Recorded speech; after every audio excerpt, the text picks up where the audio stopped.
আবুল আলা মওদুদী ইসলামী চিন্তার একজন গুরুত্বপূর্ণ নাম। ইসলামী রাজনীতি বা ইসলামী রাষ্ট্র ব্যবস্থা নিয়ে কথা উঠলেই অনেকেই মনে করেন আবুল আলা মওদুদীর কথা। তিনি কার থেকে শিখলেন, কেন দল করলেন? আজ জানি তথ্যভিত্তিক ইতিহাসের আলোকে।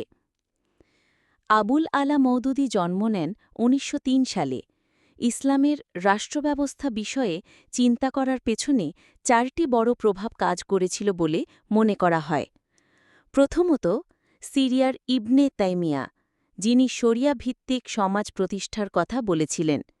দ্বিতীয়ত, ভারতের শাহ ওয়ালিউল্লাহ দেহলভি, যিনি সমাজ সংস্কার ও দাওয়াতের পক্ষে ছিলেন।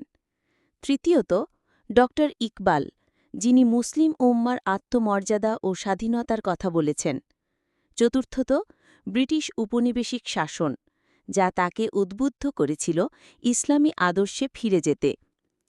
এই প্রভাবগুলোর সমন্বয়ে ১৯৪১ সালে তিনি প্রতিষ্ঠা করেন জামায়াতে ইসলামী।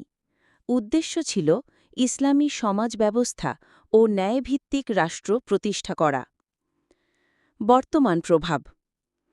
আজও দক্ষিণ এশিয়ার অনেক দেশে মওদুদীর চিন্তা ও লেখা পড়া হয় এবং ইসলামী সংগঠনগুলো তার মতদর্শ থেকে আদর্শ ও অনুপ্রেরণা নিয়ে থাকে। তবে মতভেদ রয়েছে। কেউ বলেন তিনি ইসলামী রাষ্ট্রের আদর্শিক ভিত্তি গড়েছেন, আবার কেউ বলেন রাজনীতিতে ইসলাম ব্যবহারের সূত্রপাত হয়েছে এখান থেকেই। তথ্যভিত্তিক আলোচনার ভিত্তিতে এটা বলা যায়, আবুল আলা মওদুদী ইসলামী চিন্তার ইতিহাসে একটি গুরুত্বপূর্ণ নাম। ইতিহাস থেকে শিখি, ভিন্ন মত হলেও তথ্যকে মূল্য দিই।